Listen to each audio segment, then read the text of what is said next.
Welcome, everyone, and good morning. We're at Huerta del Valle this morning. We're so excited to have you join us. I'm Sonia Colchado, as we mentioned, and so I'm going to let our Huerta del Valle guests and experts to really talk about the community garden that we're here at today, and I'm going to allow them to introduce themselves. Hello, I'm Autumn. I'm the Community Supported Agriculture Coordinator for Huerta del Valle. Hi, y'all. My name is Tracy, and I am the coordinator of our farmer training program here at Huerta del Valle. Welcome. And just to notify you, we are right next to the Ontario airport, so there will be airplanes coming maybe every 10 minutes. So if we pause, it's because there's a big airplane flying over that's making too much noise. Okay? All right. All right, so we're here at Huerta del Valle in Ontario. This is a community garden and also a farm. So first we're gonna show you the community garden area where people, families can grow whatever they want and take home with them. And then we'll show you our farm area where we grow produce to sell at our market. Great. And I'm like, what else do we add to that? How long has Huerta del Valle been established? Okay. Yeah, so Huerta del Valle as an organization was founded in 2009. I think we landed at this site in 2010. This is about a 3-acre parcel here. So this garden pretty much started because a mother was trying to figure out how to get food access to her family, not just food access, but food grown without chemicals. So in some agricultural practices, food is grown with harsh chemicals like fertilizers, which help the plants grow, but are also toxic, and also pesticides for the bugs, which are also toxic. So this was started because of that desire to find clean food. A second, one moment.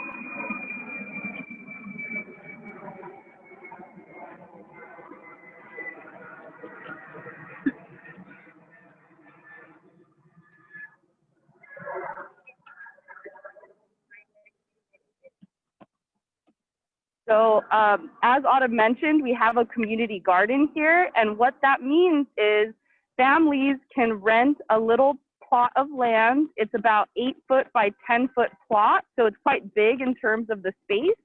And like Autumn said, families can choose to grow whatever they want. So they grow different annuals and perennials in their spot. And annuals are basically plants that grow for one season.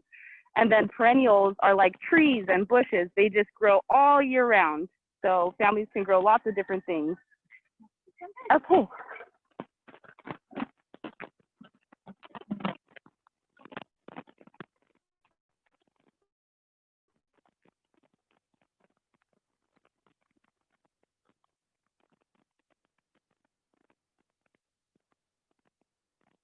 Okay, so here in this box, we have some garlic growing, and this is a great time to plant garlic. You typically plant garlic in October, and if you're not sure if it's garlic, what you can do is you can rip off a little leaf of this plant, and you can smell it, and you can tell right away if it's an onion or it's a garlic because they look very similar.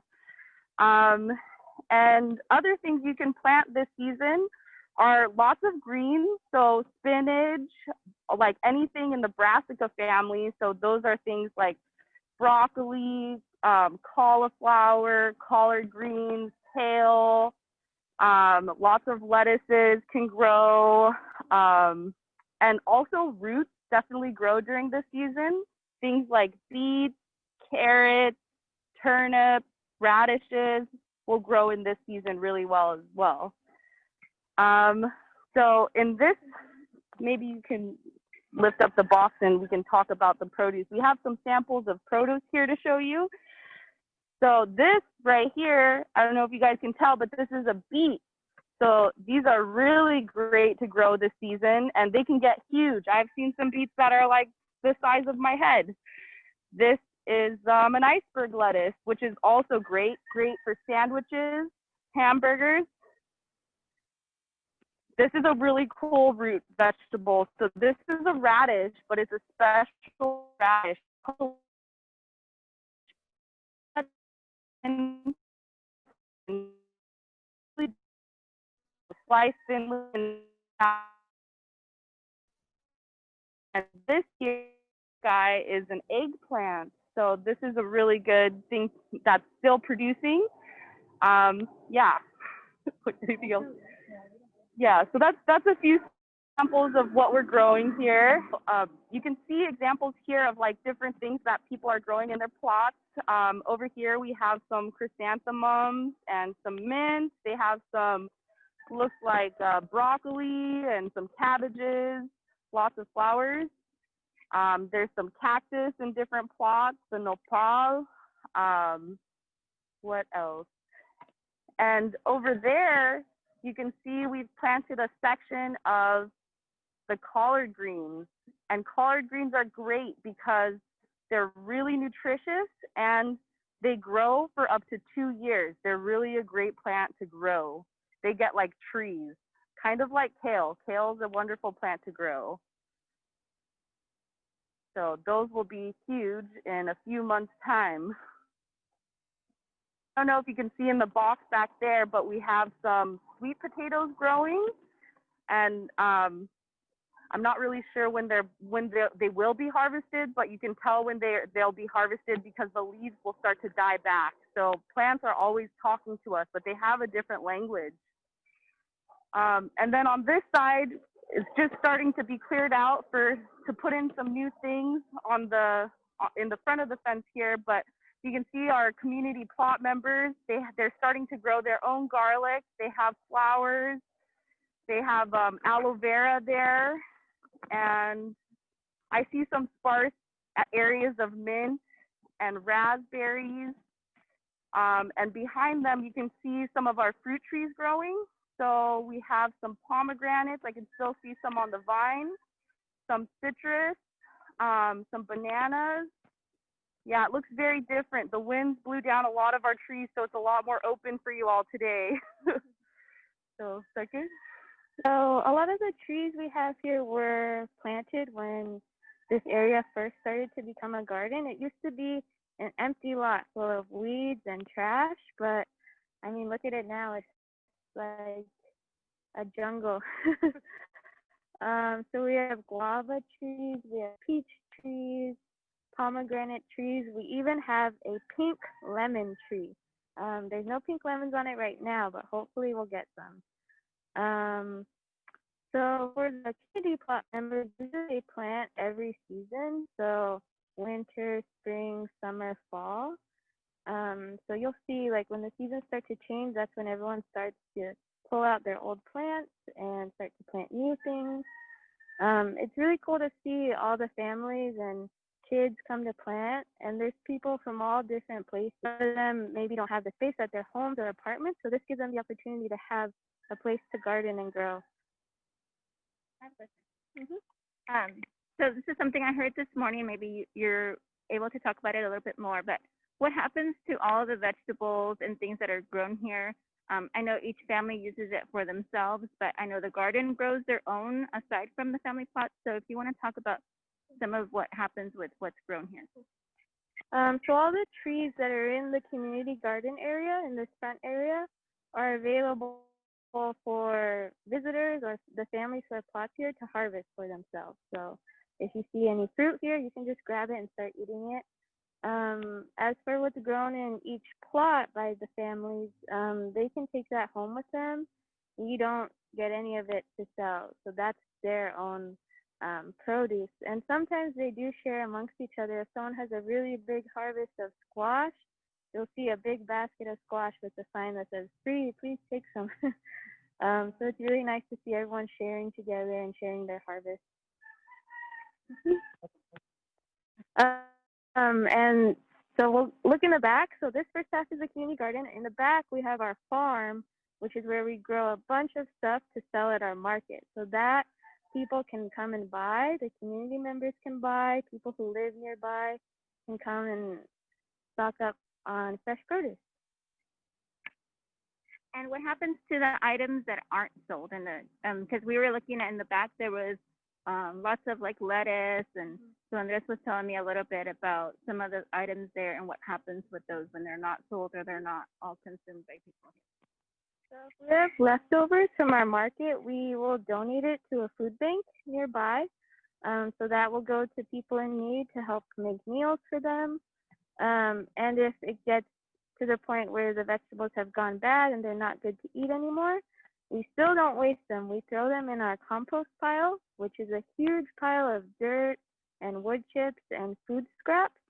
And that turns back into really healthy soils for our plants to grow. So it's a kind of a closed cycle. So nothing really goes to waste. It's all used in some way. Are there any like services or activities that you do to help people, like if someone doesn't know how to garden and they want to learn? So sometimes we'll have workshops, but a lot of people, they learn by doing. So we have volunteers that come in, and through their volunteer work, they learn how we grow things and how we plant and harvest and manage the soil and keep pests away. So I think volunteering is a good way to learn how to do everything. And then for people who want to learn way more about farming and maybe even start a business in farming, we have a farm training. We're in our second year. So high schoolers and older can apply for this program. And it's really cool because at the end, an incubation program where people can land to start their farming business right away. So remember us when you're in high school and you're still farming, join us. That's about it. I have another question for you ladies, and I know Maria, the founder, has mentioned it here and there, but there are, I've heard that there are some opportunities for teachers who want to do, I mean, it's, you know, we're all doing distance learning and virtual education right now, but she had mentioned like gardening opportunities for kids, or I think you mentioned the bees this morning. Was there anything that you wanted to add in regards to that? So usually we have a kids program called Abejas, which means little bees. Right now, it's not active because of COVID, but usually that program would consist of kids coming, and they would have their own garden plot to plant seeds, and then they would learn about how plants grow and do crafts. But unfortunately, we're not doing that right now. Hopefully, we'll start again soon. And we would have field trips sometimes where schools would come and visit, but now we're doing it virtually, like today. Thank you. Thank you so much. So we're gonna continue with our tour in just one moment. We're gonna go ahead and take a minute to walk towards the back because it is a pretty big area. But meanwhile, we're gonna have Miss Danielle Martinez, who's going to be talking to you a little bit more about some of the vegetables that we talked about today and highlighting vitamins and the benefits of eating vegetables. So thank you very much. And Danielle, if you can go ahead and take it from here. Great, thank you. All right, good morning. Welcome everybody. My name is Danielle Martinez and I will be going over your lesson. We'll be talking about the Nutrition Nugget series and veggies and vitamins. We will be doing an activity in a few moments as well, so make sure that you have your blank piece of paper ready, or if you were able to download the My Plate handout, have that ready, and then some kind of coloring tool, either crayons, markers, or color pencils. So today's lesson, hopefully you will be able to learn that vegetables are a good source of fiber. Okay, so we're gonna learn hopefully that vegetables are a good source of fiber. We're gonna identify one way that vitamin A benefits your body. We're gonna identify one way that vitamin C benefits your body. And we're gonna look at a serving size of vegetables. So what is a serving size of vegetables? It's a half a cup, and we're gonna look into that in a little more detail. So today we're gonna talk about the vegetable group. We're gonna talk about the nutrients in vegetables and how they help our bodies. So look at the picture on your screen, and it's a My Plate picture.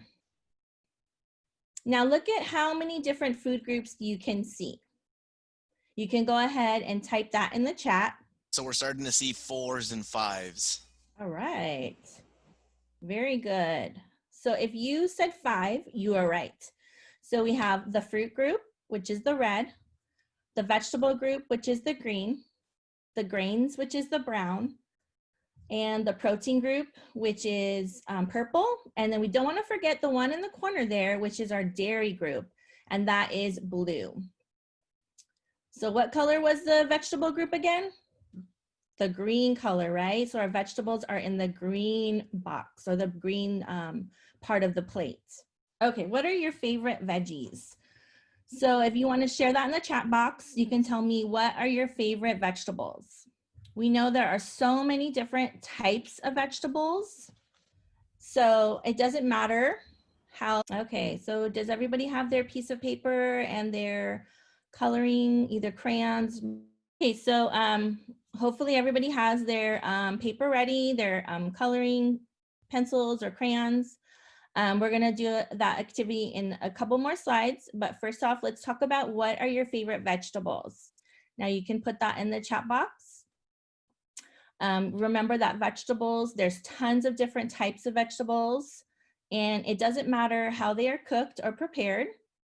Vegetables can be eaten raw, they can be eaten cooked, they can be eaten frozen, from frozen or in a can.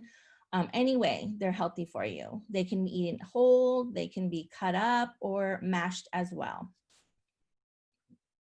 So did anybody want to share any of their favorite veggies?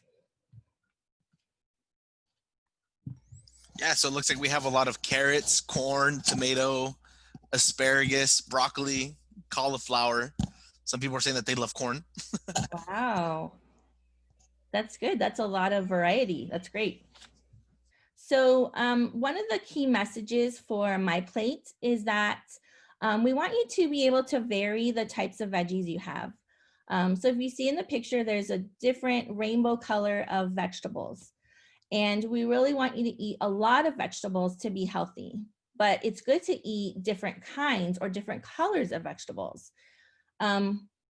There are dark green vegetables like broccoli and spinach, red and orange vegetables like carrots and tomatoes, and starchy vegetables like corn and potatoes. And those are all good for you. Even beans and peas also count as a vegetable. Eating a good variety of vegetables provides our bodies with vitamins and fiber. Fiber is important because it helps our digestive system work. So it's kind of like a broom for our body. It cleans us out. It also helps us to feel full. Vegetables are a good source of vitamins, and we're going to talk a little bit more about the different types of vitamins. We'll talk about vitamin A and vitamin C. And I like that you guys are already eating so many different types of vegetables. That's wonderful.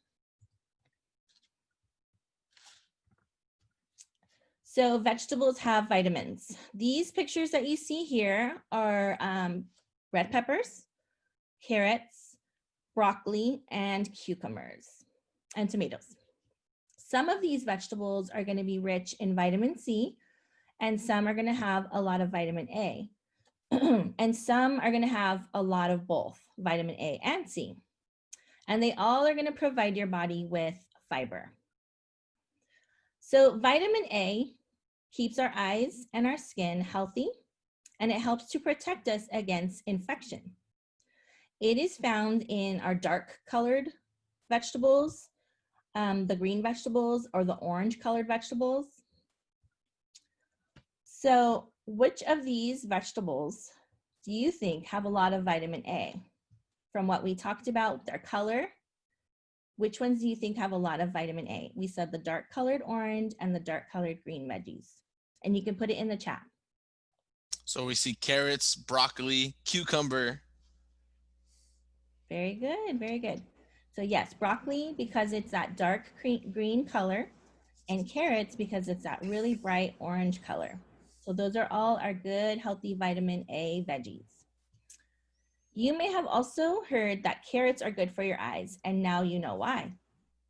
Red peppers are also a good source of vitamin A. Vitamin C is beneficial because it helps to heal cuts and wounds, and it keeps our teeth and our gums healthy. Vitamin C helps your body to use the iron in food, and iron is important for healthy red blood cells. The tomatoes are a good source of vitamin C, and the broccoli and the red peppers are good sources of both our vitamin A and C. And the cucumbers have a small amount of vitamin C. Next, we're going to talk about the serving size of how much we should be having. So hopefully you guys are getting a lot of vegetables. We're going to talk about how many vegetables we should be having a day. So if you look at the My Plate picture, you can see that fruits and vegetables take about half of your plate. This means that we should be including vegetables on our plates for every single meal. And we can also eat them as snacks in between meals. Sometimes one serving of vegetable is considered a half a cup. So we should eat about 2 cups of those every day.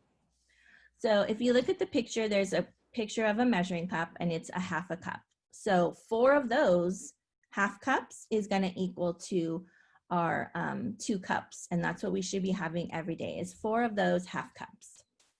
And that's going to be our serving. We try to get all our vegetables we need, and we can use this My Plate as a picture to kind of remind us and guide us to include vegetables every day. So do you guys think that you're eating about 4 servings of veggies every day or 2 cups every day? I know it's hard. Okay. So sometimes we don't have those measuring cups around. So if we're at a school or we're at a restaurant or somewhere else, we might not have a measuring cup to tell us, is this half a cup of vegetables? So we can talk about ways that we can visually measure our vegetables. Remember that a half a cup is considered 1 serving. So a half a cup is also about the size of a small computer mouse or a hockey puck. So those are 2 ways to kind of visualize the serving size of what you should have for vegetables without actually having the measuring cup to measure it out. And did you know that your school lunch provides a half a cup of vegetables? So every time you have a school lunch, you get a half a cup of vegetables in that lunch. That's pretty cool. Okay, so you can use your My Plate to help you measure out your vegetables. And whenever you eat a meal, you want to remember that we want to try to get half of our plate, mostly vegetables and some fruits. The other half is going to get divided between our grains, our protein, and then also you're going to have, you can have dairy, which is that little blue circle on top. So this is where you're going to need to grab your paper, your coloring, either crayons, markers, or color pencils. And then if you were able to get that handout, the My Plate, you can use that. But if you don't have it, it's fine to use just a regular piece of paper. And you can draw out a circle like a plate. And what we're going to do is we're going to practice drawing or writing if you want. You don't have to draw, or writing what you had yesterday, either for lunch if you can remember, or for dinner. So if you can remember, and put it in the different sections of your plate. So if you had a fruit, you could put it in the top corner. If you had veggies, you put it there on the bottom. If you had some type of a protein, which is a meat, or it could be a fish, it could also be beans. And then whatever, if you had a grain with that, that could be rice, that could be noodles, that could be a piece of bread, a tortilla. So whatever you remember from either your lunch yesterday or your dinner last night on your piece of paper. A few minutes to do that. And this activity is just to let us know kind of how we're eating. Like, are we able to get our vegetables that we need at our lunch or our dinner? Are we getting our fruits? What does our plate look like normally? So just kind of an activity to see what we're doing, how we're eating normally. If you have an empty place on your plate that you weren't able to fill yesterday, you can remember, you know, what would you put there if you had remembered, or if you had that choice, what would you put there in its place? I actually did my plate for myself. This is what I had for my lunch yesterday. So while you're drawing yours, I'll just go ahead and tell you what I had. So I had a salad, and my salad had spinach, because I do like spinach.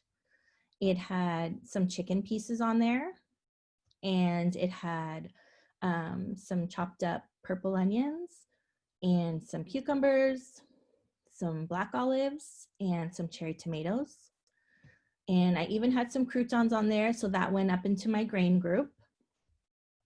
And then I also had a small apple a little bit after my salad. So kind of a little snack, but I considered it part of my lunch. So as you can see, I have my fruits on top. You know, tomatoes are also considered a fruit. So I have my tomato and my apple together. And then I have my veggies below it. So I have my onion, olive, cucumber, spinach. And then my croutons went into the grain group, and my chicken went into the protein group. Now I left out the dairy. So, and that's just because I didn't have any dairy. I could have put cheese on this salad, and that would have counted as my dairy group. Or if I had a glass of milk, I could have had some dairy there. But I did forget to have my dairy group yesterday at lunch. And is anybody coming through with any questions? So I'm going to go ahead. If anyone has questions, please put them in the chat box. I'm going to go ahead and enable it. Just since we had a lot of folks typing in there. So if you have questions now, type it in the chat box, and I'll go ahead and read it out. And if anybody wants to share maybe what they had on their plate, you know, you could do that as well. Someone asked, "What's your favorite food on your plate?" My favorite food on my plate? Ooh, that's a hard one. Probably the grilled chicken. All right. And then someone asked, "Where do you put ice cream? Dairy or junk food?" Well, that's a good question, because it is considered dairy because it's made from milk, but it's also one of our, you know, not everyday foods. So it wouldn't necessarily call it a junk food, but it's not something that you would have every day. But it does have milk, so it is in the dairy category. Good question. Someone asked, "Can veggies help you gain weight?"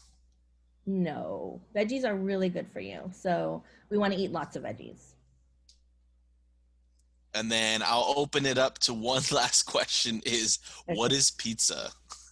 Pizza, that's what we would call like a combo food. It's a combination food because there's a few food groups represented there. So, you know, the pizza crust would be a grain. The cheese would fall into your dairy. And then depending on what you put on your pizza, if you put pepperonis or sausage, that's going to be in your protein group.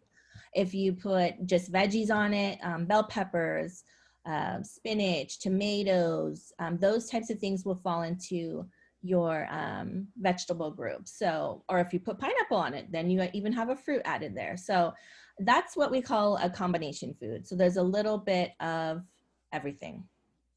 All right. And you know what, there's one last question I wanted to ask. I think it's a really good one, is what about candy with milk or with dairy that has dairy in it? Candy with milk? Or like dairy, yeah. Well, first of all, I guess if it has milk in it, it would be part of the dairy group, you know, truthfully. But I mean, it's not going to be considered a good, healthy food choice because, you know, candy we know is not good for our teeth, and it's just not good to have so much of it anyway. So, I mean, of course, a little treat here and there is fine, but it wouldn't be considered a food. That would be more of just a treat. Okay, thank you, Danielle. Thank you to all the students who participated and talked a little bit about some of the things that you're eating. We're gonna be kind of talking more about the backside of the community garden and the farm area. And so these ladies are gonna talk a little bit about what's growing here in this section, about the greenhouses, and then we're gonna move back a little bit more into the banana trees and some of the cacti and all that's growing here. So here you go. Hi, so I want to just point out our greenhouse here, which was installed essentially to extend our growing season. So some plants require a little bit more heat and humidity to grow throughout the year. So this allows us the ability to grow things like tomatoes and basils that normally wouldn't really do well in the winter. But now that we have a greenhouse, we can continue to grow those things throughout the year. And Autumn can share a little bit more about what we're growing now. So in the greenhouse right now, we have basil. I believe we have some of our papaya plants in there, because papayas, they really like that tropical kind of humid, warm weather. So we grow a lot of things like that in there. Here in the field, we have turnips, parsley, cilantro, lemongrass, sweet potatoes. And then behind, we have all of our nopales, our cactus. You want to grab the radish? I'm going to harvest the radish for you guys so that you can see what it looks like. Bananas. This is our banana production area. Unfortunately, the bananas do not like wind, and we had some very strong winds here, so you can tell they're not looking so happy right now. But usually in normal times, coming back here is like coming into a jungle. It's like a tropical forest. When it's hotter on that side, the other side of the farm, you come back here and it's super cool. It's like what you call a microclimate. So if you grow enough trees, you can change, the climate in your neighborhood, your house. Yeah, did you want to add anything about the bananas? I really like to eat them. And if you haven't ever had a fresh local banana, it will blow your mind. It does not taste like the bananas from the store. They're small, but they're so potent and delicious, you won't go back to eating normal bananas again. Yeah. So I see that some of the trees here were chopped down, and I know that some of them were affected by the wind. What do you do with all of these that have been chopped? What happens with that? Is that just discarded, or is it used again? So they're really fibrous. I'm pretty sure these will probably be added to the compost, but I've seen in other countries like Africa, like I have a friend on inside of them. So the moisture from the banana trees will help the little plants to grow.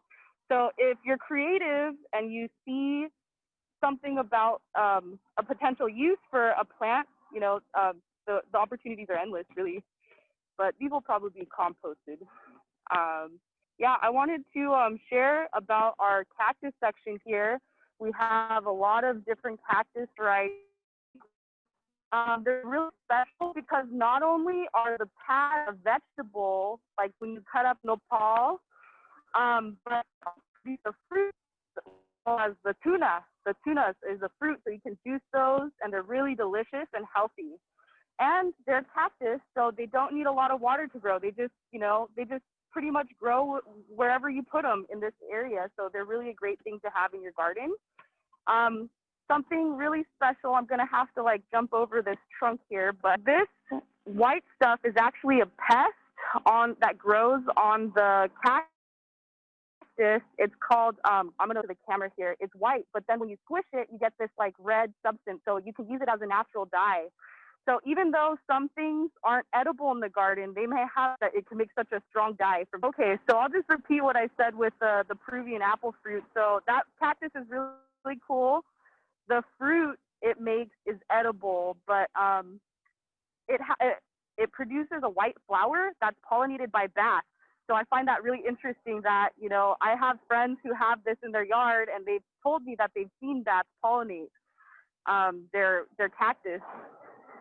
But yeah, so that's why cactus are great, especially nopal, because they're both a vegetable and a fruit. So depending on what part you're harvesting from the cactus. So when you harvest from the nopal, you want to avoid huge pads like this. You really want to go for the smaller, more like this, a little bigger than this. It's really tiny. It's about, you want to get something about the size of your hand where it's really soft, because the tougher it is, the more slimy it is.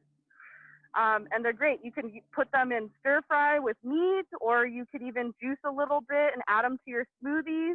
And they're mucilaginous, which means that they're slimy. So it's really good to incorporate for respiratory issues, especially during this time, to keep your throat lubricated. there's so much about cactus. So I highly recommend growing cactus. And also aloe vera is just easy to grow and it's really beneficial. You can incorporate it into waters and smoothies as well. Well, thank you so much. I love nopales. It's one of my favorite things to eat fresh. One thing I want to mention that I didn't mention earlier is that one of the reasons we're out here and doing these tours is because we want to highlight some of the beautiful places that are in our community, right? Like this one, Huerta del Valle, is one of the most beautiful places I visited. At our last session, we went to Oakland and we visited an apple orchard, but we also want to emphasize how important it is to get outside and to be physically active, right? It takes about 60 minutes a day is what's recommended to be physically active for everybody who's young. And so that doesn't mean we have to go outside and run for 60 minutes, right? But gardening is a great physical activity. So being outside and gardening, you don't have to garden in a community garden. You can start your own garden at home if you're able to, or getting outside and walking, or you know, having a dance party on the weekend with your family. All these different ways that we can be physically active. It's so important and it's so good for our bodies. Just like we were saying, vitamins, vegetables have a lot of great vitamins. So this physical activity has lots of benefits for our body, and that's really important to keep in mind. I'm going to turn it over to the ladies again so that they can address some of your questions. So if you have a question, please feel free to enter it in the chat box. Thank you so much. Someone asked, how big is the garden? So it's about 2.5 acres. So it's kind of hard to see from the outside, but it's quite large. It took us a handful of minutes to walk to the other side. Some people are asking, how many plants do you plant? Thousands. We plant a lot of plants. Sometimes we do direct seed where we plant seeds in the soil, and sometimes we start them in trays. Awesome, thank you. Another question is, what community does this garden serve? Serve the community of Ontario here. But we do have other sites. We just established a community garden in San Bernardino next to the Loma Linda Clinic, right? Norton Clinic, sorry. And we also have a community garden in Riverside and a couple other sites in Riverside. So we're just trying to serve the general Inland Valley communities. Yeah, we're still getting a lot of questions, and someone asked, how many different fruits do you plant in the community garden? Fruits, I would say maybe like over 10 different fruits. We have peaches, apples, persimmons, pomegranates, bananas, like you saw, guavas, berries. Awesome, thank you. We actually have one of our teachers asking a question, and they're wondering, they say that they live in Ontario. How do they get involved? So you can come and visit the garden when we're open. We're open Monday through Saturday, 8 a.m. to 12, and then 2 p.m. to 5 p.m. So you can come and visit. We also have our market on Monday, Wednesday, and Saturday. And you can come and buy produce. And if you're interested in volunteering, you can just send us an email. We're not doing large groups right now, but if you and maybe a few other people want to volunteer, you can come and help us with planting and harvesting and weeding. Great, thank you. You answered the next question that came in. So another question on that is, how long did it take to grow this whole garden? To where it is right now, maybe about 7 years. Like I said, it used to be an empty lot, just full of dirt and weeds and trash. But as you can see now, it's just full of plants and trees and flowers. So yeah, this can be done in a lot of other places. Any empty lot you see could potentially be a garden. Great. And then we're actually getting some students who are curious. How long have you been working there? I've been working here for about a year. I started working last year around this time, but I was a volunteer for a few years before that. Actually, I think we were hired around the same time, so it's pretty much the same story. I started volunteering in 2016, off and on with the garden, and then I was hired last year. What are your favorite fruits? I know mine. My favorite fruit is peaches. I love peaches too, but I just tried a cherimoya for the first time, and it was amazing. It just to describe it, it's like a banana, a pear, and a mango had a baby. It's really good. All right. Well, thank you so much. And yeah, I think those are all the questions that we have from all of our students. So thank you so much. Thank you all. Have a good day. Thank you so much. I want to thank you ladies for being here with us today. You were so informative and you really gave us a great tour of our community garden here, Huerta del Valle. So thank you so much to you. Applause for them. And thank you to all the students and the teachers that were able to join us as well. This is so exciting to be able to bring you here, at least virtually. And we want to let everybody know that San Bernardino County Superintendent of Schools help you SBCSS. Again, my name is Sonia Colchado, and any nutrition education support or resources that you would like, you're more than welcome to reach out to us. We also provide support with school gardens, even though schools are closed. Please feel free to reach out and we will try to support you in any of your efforts as much as we can. Thank you again and have a great day and a great weekend.